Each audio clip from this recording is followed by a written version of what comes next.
I have a headache. That was her greeting. 2 months away, client dinners, sleepless flights, lonely hotel nights. And the woman I came home for couldn't even look at me. She didn't turn her head, didn't move under the covers. Just said those 4 words, clipped and clinical. I stood in the doorway of our bedroom, suitcase still in hand, watching the shape of her under the blanket like I was seeing a stranger in my bed. "Lisa, it's me," I said, softer than I meant to. "I just got home." Still nothing. I stepped closer. "Aren't you going to say anything?" She shifted, finally, just enough to glance over her shoulder. Her eyes met mine with the warmth of a passing stranger. "Michael, please. Not now." "Not now," I repeated, dropping the suitcase with a dull thud. "Lisa, I've been gone for 2 months. You couldn't even come to the door. I walk in and you act like I'm the plumber here to fix a leak." "Don't do this," she said, rolling away again. But I was already in motion. I crossed the room, pulled the corner of the blanket gently but firmly, just enough to see her face. "Do what?" My voice was tight. "Ask my wife why she won't even look at me after 60 nights apart." "I'm tired," she muttered, pulling the blanket back up. "You think I'm not?" My voice cracked, rising. "You think it was easy being away that long? You think I didn't count the days just to get back to you?" To this, I motioned at the room, only to find I've apparently been erased. Lisa sat up suddenly, blanket slipping off her shoulder. "You want honesty?" she snapped. "Fine. You being gone wasn't that hard." The air got sucked out of the room. I just stared at her, heart thudding. "What did you just say?" She looked away. It was quiet. Predictable. I didn't have to tiptoe around your moods. The house stayed clean. No dishes piling up. No late-night work calls on speakerphone. My mouth opened, but no words came. I didn't recognize this version of her. I'd come home expecting arms around my neck, maybe a half-joking jab about my new haircut. Instead, I got a ledger of how much easier her life was without me. "You rehearsed that, didn't you?" I finally said, my voice flat. "Said it in your head until it didn't sting anymore." Lisa's jaw tensed, but she didn't deny it. "Is there someone else?" I asked, quiet now. She scoffed. "Paranoid already? You've been home 10 minutes. Answer the question." She didn't. She didn't have to. Her silence told me enough. I stepped back, my chest hollowed out like someone had punched clean through me. "I came back to the wrong house," I said. She turned off the bedside lamp without a word. I stood in the dark for a long moment, staring at the silhouette of the woman I used to know. Then I left the room. But I didn't leave the fight behind, because I was going to find out what was really going on. A week passed, and in that time, Lisa floated around the house like a ghost. Still there in form, but gone in every way that used to matter. She made coffee, but never for me. She did laundry, but never folded my clothes. Her words were few, her glances even fewer. Every attempt I made to reach her was met with cold disinterest. But I refused to let it rot in silence. Not anymore. That Sunday morning, I tried again. The house smelled faintly of toasted sourdough and detergent. We were standing in the kitchen, her by the counter, slicing strawberries into a bowl, me a few feet behind, watching her with the kind of weight you only carry when you're grieving someone who's still alive. She wore that navy robe she used to wrap herself in while stealing kisses and making Sunday pancakes. Now it just looked like armor. I stepped up slowly, hand brushing the small of her back. Gentle, almost hesitant. "Hey," I said softly. "I thought maybe we could talk today. Go for a drive. Just us." She didn't stop slicing. "I have errands." I exhaled, trying to stay calm. "Lisa, please." My hand lingered, not grabbing, just resting, trying to close a canyon that had opened between us. Then, crack. She spun and slapped me across the face. The sharp sting was immediate, but it wasn't the pain that stunned me. It was the rage in her eyes. Unfiltered, unprovoked, like she'd been waiting for an excuse. My head snapped sideways, the kitchen lights swinging gently above us like a witness. "What the hell is wrong with you?" I said, stunned. She stood there, chest heaving slightly. "Don't touch me like that again." "Touch you?" I laughed bitterly, tasting metal in my mouth.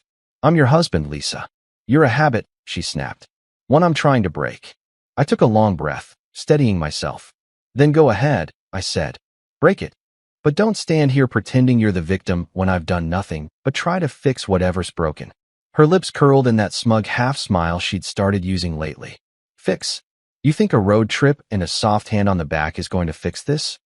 "No," I said quietly. but honesty might. She said nothing. I shook my head. You want out? Fine. But you don't get to gaslight me while you burn the house down. She picked up the bowl of strawberries and walked past me like I didn't exist. I followed her into the dining room, where she sat and picked at the fruit like we hadn't just detonated the kitchen. I'm warning you, I said, the edge now creeping into my voice. Keep pushing like this, and you'll be celebrating your birthday at your parents' house. Alone. That one hit. Her fork paused midair. She blinked. The silence that followed was thick, like the moment before a storm breaks. And then, just like that, her entire demeanor shifted. She softened. Oh, come on, Michael, she said with a light laugh. Why are you being so dramatic? You slapped me. I didn't mean to. You meant every second of it, I said, voice low.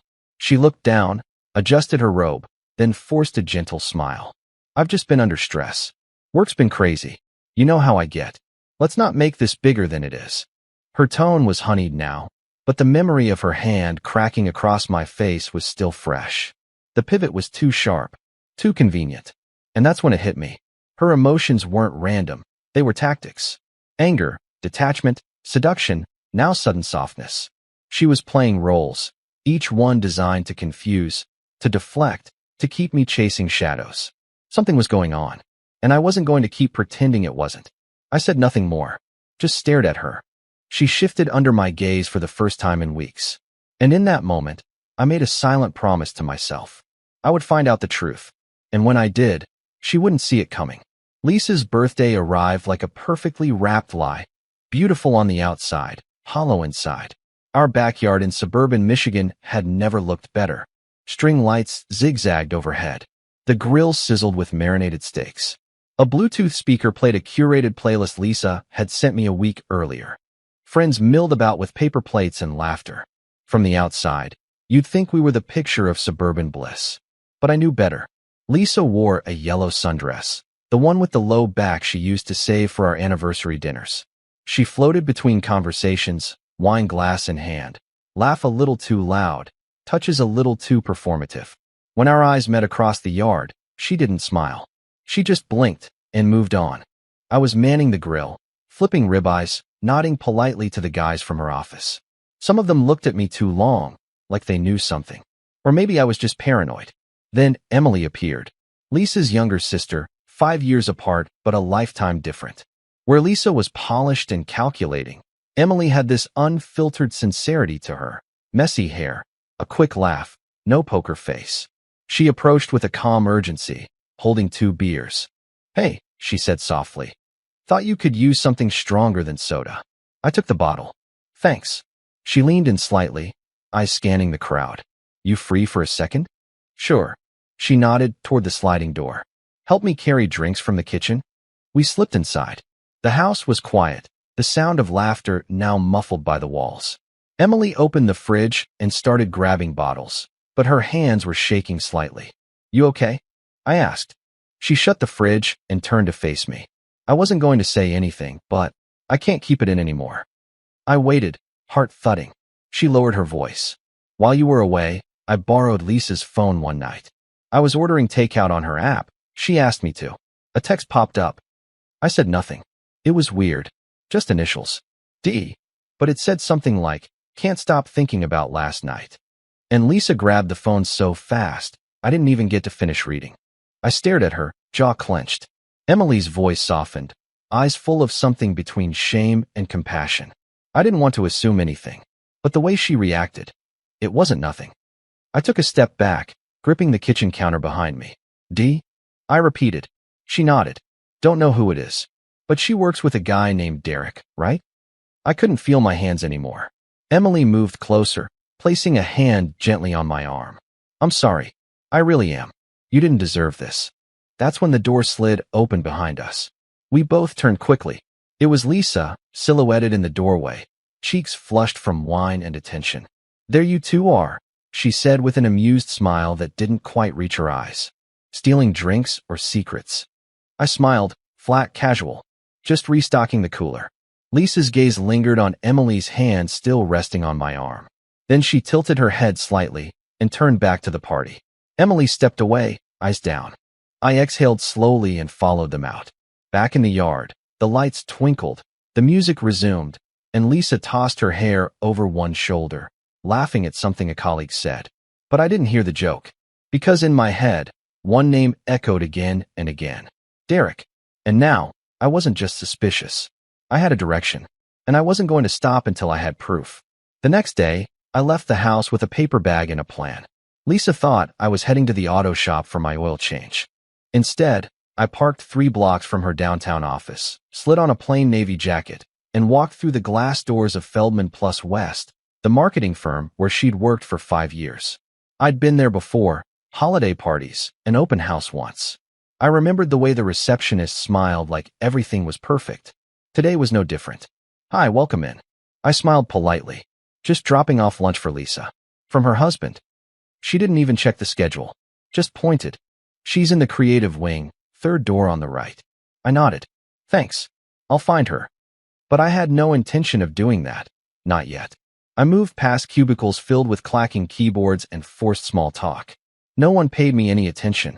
Just another husband playing delivery boy. Until I saw him. Derek. Tall, sharp haircut, black-rimmed glasses. The kind of guy who thought buttoning his shirt all the way up made him look smart. He was heading toward the hallway near the elevators with a phone in one hand and a paper cup in the other. The minute I saw him, I knew. He was too normal, too composed. And if Emily's hunch was right, this man owed me answers. I waited 20 seconds, then followed. He slipped into the men's room. I pushed the door open just as the air dryer started humming. Derek stood at the sink, drying his hands, oblivious. I stepped inside and let the door close behind me with a dull click. He glanced up at the mirror. We made eye contact. Recognition flickered in his eyes, but only for a second. Hey, he said uncertainly. You're Michael, Lisa's husband. My voice was even. Mind if I ask you something? He froze, one hand still halfway to the towel dispenser. Sure, he said, though his tone had already cracked. I took a step closer, lowering my voice. You and I both know why I'm here. So I'll keep this simple. You're going to tell me exactly what's been happening between you and my wife, or I take what I know to HR. And trust me, I'll make it sound worse than it probably is. Derek swallowed hard. His jaw clenched, but the bravado was already peeling. There's nothing, don't lie. I said, my voice now steel. I'm giving you a way out. You tell me the truth, and I walk out of here without dragging this place through the mud. He looked down at the sink. The mirror didn't lie. His face was turning pale. I didn't mean for it to happen, he mumbled. I didn't blink. How long? He winced. A few months. It started when you were on your last trip. One night after drinks with the team, she said she was lonely and, stop. I didn't need the details. Derek looked like a man realizing he'd just stepped off a cliff. Does HR know anything? I asked. He shook his head. No. No one. We kept it quiet. We weren't stupid. I nodded slowly. You were exactly that. I pulled a small voice recorder out of my coat pocket, pressed stop, and slipped it into my jacket again. His eyes widened. Wait. Were you? Thanks for the confession, I said coolly, turning to the door. I'll let Lisa know lunch didn't seem appropriate today. I walked out before he could speak again. Back in the parking garage, I sat in my car with the bag still on the passenger seat, untouched, forgotten. I stared at the windshield, at the buildings beyond, the traffic crawling along like nothing had changed. But for me, everything had. I had my answer. And now, it was time to decide what I'd do with it. 2 days later, I texted Emily. Still owe you that drink. You free tonight? She responded instantly. 8 p.m. Casella Wine Bar. Corner booth. First round's on me. I arrived 5 minutes early. Casella was a low-lit spot tucked between a florist and a Pilates studio. One of those places with hanging Edison bulbs, jazz humming softly, and wine bottles displayed like artwork. The kind of atmosphere that didn't demand anything from you, which is exactly what I needed. Emily was already there, swirling a glass of Cabernet, dressed in a slate gray sweater and jeans. She looked up when I approached, and for the first time in weeks, I saw a face that didn't expect me to pretend everything was fine. I slid into the booth across from her. You picked a good spot. She smiled faintly. Figured we could use somewhere that doesn't smell like grill smoke or birthday cake. A waitress came. I ordered a red blend. No food, just the drink. For a while, we didn't speak. We let the silence breathe. I appreciated that. Finally, I reached into my coat pocket and pulled out the voice recorder, set it on the table like a centerpiece. Emily's brows raised. Is that Derek? Full confession. Bathroom at Lisa's office. Her eyes widened. You're kidding. I don't joke about things like this anymore. She reached for the recorder, didn't press play, just held it, studying it like it was a weapon wrapped in plastic. Did he admit everything? Every word. I said. Right down to how long. Said it started during my last trip. She told him she was lonely. One thing led to another. Emily looked down, fingers tightening around the glass stem. I took a long sip of my wine, the burn familiar now. Thank you for trusting me with what you saw. You didn't have to get involved. She exhaled. I did though. You're my brother-in-law, Michael. And you didn't deserve to be kept in the dark. Lisa's my sister, but that doesn't mean I have to co-sign her lies. Her words were soft, but steady. That's when I noticed her voice tremble slightly at the end. Not from fear, from hurt. You knew something was wrong before I did, didn't you? I asked. Emily stared at the rim of her glass. She changed. Last few months, she stopped talking about you. Got secretive. Smiled at her phone too much. I nodded slowly. Yeah, she was rewriting the rules, hoping I wouldn't notice until it was too late. But you did, she said, and you didn't fall apart. I looked at her. That was when I realized. Emily didn't just admire that I'd kept my composure. She needed it. It gave her permission to stop pretending to. So, she said, leaning forward, what now? I leaned back in the booth. Now? I stopped reacting. I stopped chasing her moods. I play my hand, one move at a time. Emily gave a soft, almost proud laugh. That's cold, Michael. Not cold, I replied. Clear. We drank in silence for a while after that. But it wasn't awkward. If anything, it was oddly comforting. No lies. No tension. No masks. Just two people sitting across from each other in the aftermath of betrayal, finding a strange calm in the wreckage. As the second glass disappeared, Emily looked up. Her eyes weren't sad. They were steady. I'm here if you need anything. Just say the word. I met her gaze. I will. And I meant it. Because in a world where Lisa had become a stranger in her own skin, Emily was the first honest voice I'd heard in a long time. And now, I had a plan. I came home later than usual. On purpose. The wine with Emily had worn off hours ago, but the clarity it gave me lingered. I parked down the street and walked the rest of the way. Needed the cold air. Needed the time. Inside, the house was quiet, too quiet. The hallway light was dimmed, and I noticed something strange right away. Soft music playing from the bedroom. Jazz. Something smooth, like the kind she used to put on when she wanted to feel seductive. A knot formed in my chest. I pushed open the bedroom door. And there she was. Lisa, sitting on the edge of the bed, lit by the warm glow of a bedside lamp. She wore the satin black slip she hadn't touched in months. Her legs were crossed, one arm draped casually over her knee, glass of wine in hand. Her hair was down, her lips painted. She looked up, smiled slowly. Hey, stranger. I stared at her, unmoving. It's late. You're late, she corrected, lifting the glass. I waited up. I walked in, tossed my keys on the dresser. You haven't done that in a while. She tilted her head. Maybe I missed you. I didn't answer. She stood and walked toward me, barefoot, the soft sweep of her dress brushing her legs with each step. She reached out, ran her hand along my chest like it was a script she'd memorized years ago. I've been thinking, she whispered. We've been distant. Cold. And I hate it. My body didn't react. My heart didn't lurch. Nothing about this felt real. So I stepped back. Her hand dropped. I don't want you, I said quietly. The words landed like a slap. She blinked, smile faltering. Excuse me. You heard me. Her entire face shifted, faster than I could have predicted. Confusion first, then hurt, then anger. What the hell is wrong with you? She hissed. I'm standing here trying, and you're throwing it in my face? No, I said, voice steady. You're performing. That's not the same as trying. You think I'm faking this? She scoffed. I've been lonely too, Michael. I've missed you. I met her eyes. You missed control. That's not the same either. She stepped closer again, this time with a different look, one I recognized from every argument we'd ever had. Manipulation dressed up as vulnerability. I made mistakes, she said, voice soft now. But we've made it through worse. Can't we fix it? You're not sorry, I said. You're scared. Her lip trembled, just barely. That's not fair. I stepped past her and opened the closet, pulled out a fresh shirt, avoided her gaze. You weren't scared when you lied, when you cheated. You weren't scared when you looked me in the eyes every morning and pretended I was the fool. She didn't deny it. She just sat down slowly on the bed, like her legs didn't trust her anymore. I don't want to fight, she said quietly. Good, I replied, turning to face her. Because I'm not fighting anymore. I'm done reacting. The room hung in silence for a long moment.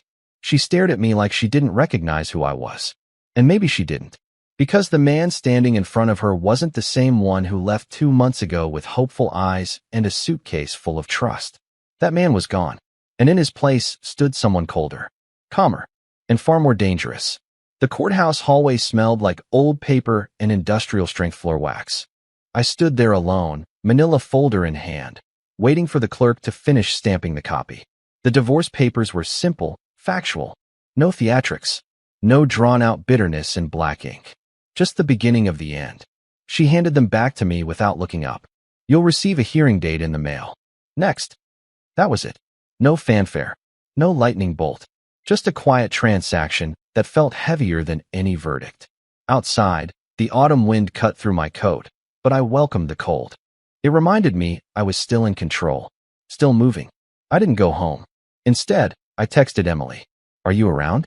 I could use that wine you promised. Her reply came quick. Doors open. Come by. Her apartment was modest, 2-bedroom, 3rd floor, the kind of place that smelled like vanilla candles and fresh laundry. She wore joggers and an old college sweatshirt, her hair tied in a loose bun. The moment I stepped inside, she looked at me like she already knew. You did it, she said softly. I nodded. Filed this morning. She walked into the kitchen, uncorked a bottle, poured 2 glasses, and handed me one without a word. We sat on her couch, the city lights glowing through the window behind her. No TV, no distractions, just the clink of our glasses and the silence of 2 people no longer pretending. I should feel sadder, I said. You're allowed to feel relieved. I took a long sip, let it burn down slowly. Emily curled her legs beneath her. What did she say when you told her? I didn't. Her brows lifted. You filed without telling her? I'll let the paperwork do the talking. Emily nodded slowly, almost impressed. That's cold. I gave a half smile. So I've been told. The silence stretched, but it wasn't awkward. It was calm, comfortable. Then she spoke again, voice softer now. You know, for what it's worth. I think you're doing the right thing. I'm not sure what the right thing is anymore. Emily reached over, placed her hand gently over mine. Then maybe it's just about doing the thing that doesn't hurt anymore. Our eyes met. Her gaze didn't flinch. It wasn't pity. It wasn't charity. It was something steadier. Affirmation. I didn't move. Didn't break the moment. Neither did she. Until finally, with a quiet sigh, she said, You can stay, if you want. You don't have to drive home tonight. I watched her closely. Are you sure? She nodded. I don't say things I don't mean. So I stayed. We talked for hours. About nothing. About everything. Childhood. Family. What it felt like to lose trust, and how strange it was to suddenly feel free. The wine bottle emptied. Laughter took the edge off the sorrow, and for the first time in weeks, I felt human again. Somewhere near midnight, the conversation slowed. We sat side by side on the couch, the glow from the street lamp soft against her face. She turned to me. I hate that this started like this, she said quietly. But I'm glad you're not going through it alone. Neither of us moved. And then I kissed her. There was no grand music. No thunderclap of passion. Just quiet warmth. Honest, simple, undeniable. It wasn't about revenge. It wasn't about Lisa. It was about presence.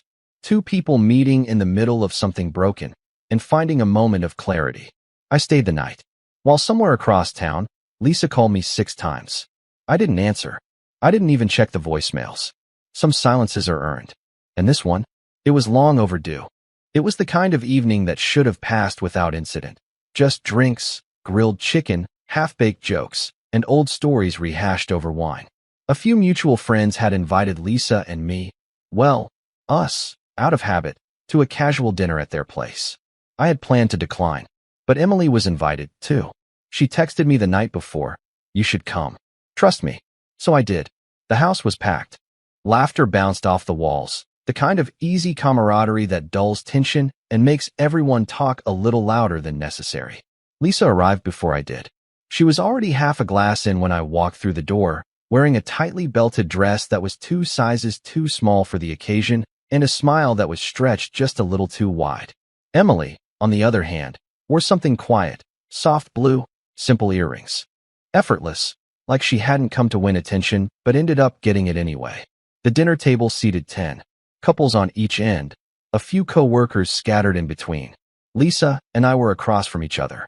Emily was beside me. The conversation moved from harmless gossip to travel to someone's toddler learning curse words. It was light, breezy, forgettable, until Lisa made it unforgettable. It started with a smirk. "So," she said, swirling her glass. "How was the big solo return from Michael? 2 months gone, and somehow the world didn't collapse without you." A few chuckles. "Polite." I smiled thinly. "Managed just fine, actually." She leaned in, elbows on the table, eyes glittering. "Must have been tough, though? No wife to come home to. No one to warm the bed." A few eyebrows lifted. Someone coughed. Someone else looked away. I didn't rise to it. But she wasn't done. She turned to the woman seated beside her and asked, loud enough for the table to hear, "You know what's wild? He didn't even touch me when he got back. 2 months. Nothing. Nada. Laughter this time, but awkward. The kind that ends too quickly." Emily set down her fork, wiped her mouth, and took a small sip of wine. Then, without turning her head, she said, "Well, maybe he was just tired after last night." The room went silent. Like, silent. You could hear someone's fork hit their plate. Someone else shifted in their chair. Lisa blinked. "What happened last night?" she asked slowly, voice a notch too high. Emily finally turned to face her. Smiled. "Oh, didn't he tell you? That was the match." Lisa's chair scraped loudly as she stood. "What happened last night?" All eyes were on us now. On her. I calmly set down my drink and rose to my feet. "Let's take a walk." "No," she snapped. "You don't get to drop that and act like it's nothing." I looked at the hosts. "Thanks for dinner. Sorry to leave early." I guided Lisa toward the door, her heels clicking furiously across the tile. Once outside, the cool air hit her and she exploded. "You think this is funny? You bring my sister here and let her humiliate me in front of everyone." I faced her squarely. "You started it, Lisa." "Is it true?" she demanded, eyes wild now. "Did you sleep with her?" I didn't answer. Not right away, because I didn't owe her a single ounce of defense. So I said the only thing that mattered. "You lost the right to be shocked." Her voice cracked. "So that's a yes." I stepped off the porch, walking toward my car. She didn't follow. Behind me, I heard her let out a shaky, bitter laugh. "You two deserve each other," she spat. I paused, looked back once. "No," I said quietly. "We earned each other." Then I got in the car, and I left her standing alone in the dark. She was waiting when I got home. Lights on, arms crossed, pacing like a caged animal in the living room. The second I stepped through the door, Lisa launched. "What the hell are you doing, Michael?" she snapped. "Public humiliation now? That's your idea of getting even?" I shut the door behind me calmly, hung up my jacket. "You humiliated yourself." "Oh, don't give me that Zen crap," she scoffed. "You've been hiding out with her, playing house with my sister, while I'm here trying to fix our marriage." I turned to face her. "You tried to fix it after I caught you cheating." Her face froze. I walked past her, slow and steady, like I had all the time in the world. Like her tantrum was background noise. "You're deflecting," she hissed, following me into the kitchen. "You're trying to rewrite history so you don't have to admit you abandoned me." I poured a glass of water, took a sip, then said, "I know about Derek." Silence. Pure, utter silence. Her lips parted. She blinked. Once, twice, then tilted her head. "Excuse me." "You heard me." Her arms dropped slowly. "Is that what this is about? Some office gossip?" I turned toward her fully now. "No, it's about your affair." "Wow," she laughed hollow. "You've officially lost it." "I have a recording, Lisa, of Derek confessing." That landed hard. The breath went out of her like she'd been punched. "You what?" "I visited your office. Gave him a choice, truth or HR. He folded like a cheap suit." She stumbled back a step, hand gripping the back of a chair. "You recorded him?" I nodded. "Every word." She looked away, laughed nervously. "You can't use that. That's illegal or something." "I'm not using it for court," I said. "I'm using it to remind myself I'm not crazy." She collapsed into the chair she'd been gripping. All the sharpness melted from her face, replaced by something else, something far more honest, panic. And then the real truth finally slipped past her lips. I needed someone. While you were gone. You're always working. You're never here. I stared at her, jaw tightening. That's your justification? She met my eyes. You weren't there, Michael. I didn't flinch. Neither were you. She swallowed hard. So what? You're going to punish me? You're going to play dirty now? You want me to beg? No, I said. I want you to live with the consequences. She stood again. Fine. Then go. Leave. But don't pretend you didn't do anything wrong. Don't pretend you're innocent. I didn't rise to it. I just finished my water, placed the glass in the sink, and turned to her one last time. The papers are already filed. That hit like thunder. Her mouth opened. No sound came out. I kept going. You said, live with it or file for divorce. So I did both. Her face cracked open then. The practiced expressions, the rehearsed strength, all of it crumbled. You're serious? I nodded. You didn't even tell me, because I'm done telling you things you ignore. She reached out suddenly, grabbing my wrist. Michael, please. I gently pulled free. You broke something that doesn't get fixed with a dress and a glass of wine. Her shoulders sagged. She looked smaller than I'd ever seen her. You'll regret this, she whispered. I looked her dead in the eye. No. I'll regret wasting so much time trying to save something you were already destroying. And with that, I walked out of the room. Out of the wreckage. Out of the version of myself that tolerated half-truths and manipulation. And I didn't look back. A week passed. The paperwork was filed. The silence from Lisa was deafening and oddly peaceful. No calls. No dramatics. Just the slow settling of dust after the collapse. Then came the knock on my door. Emily. She stood there with a crooked grin and a bottle of champagne. I figured, she said, holding up the bottle, we should re-celebrate last week. I raised a brow. The night of destruction or the night of liberation? Depends on who you ask, she smirked. I stepped aside. Come in.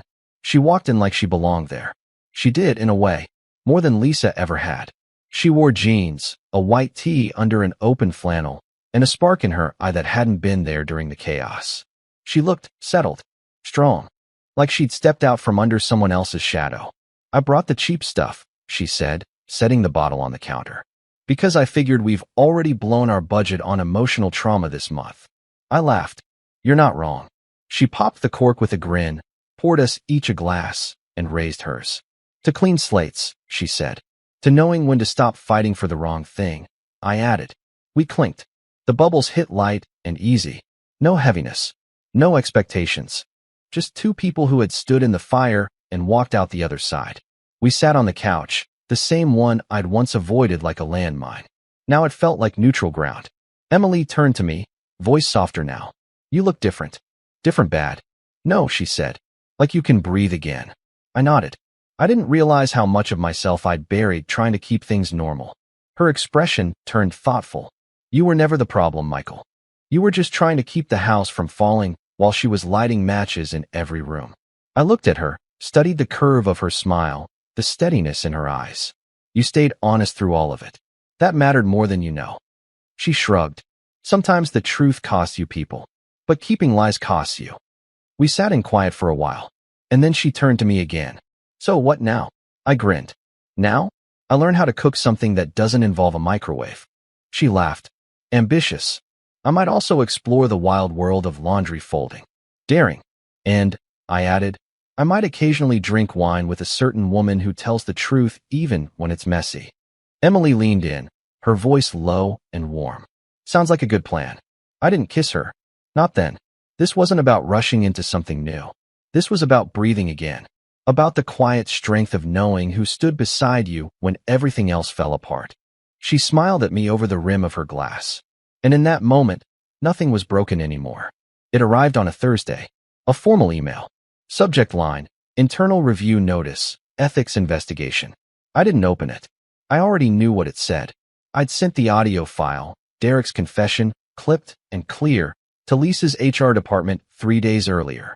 No note. No threats. Just the truth, neatly packaged in digital form. It wasn't about revenge. It was about balance. Feldman plus West had a strict code of conduct.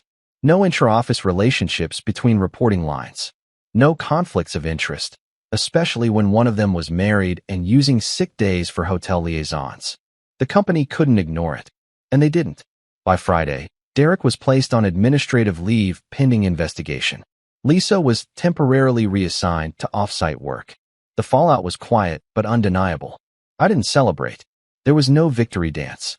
Just a silent moment at my desk, coffee in hand, knowing that finally, there was weight behind my silence. Something undeniable. Something earned.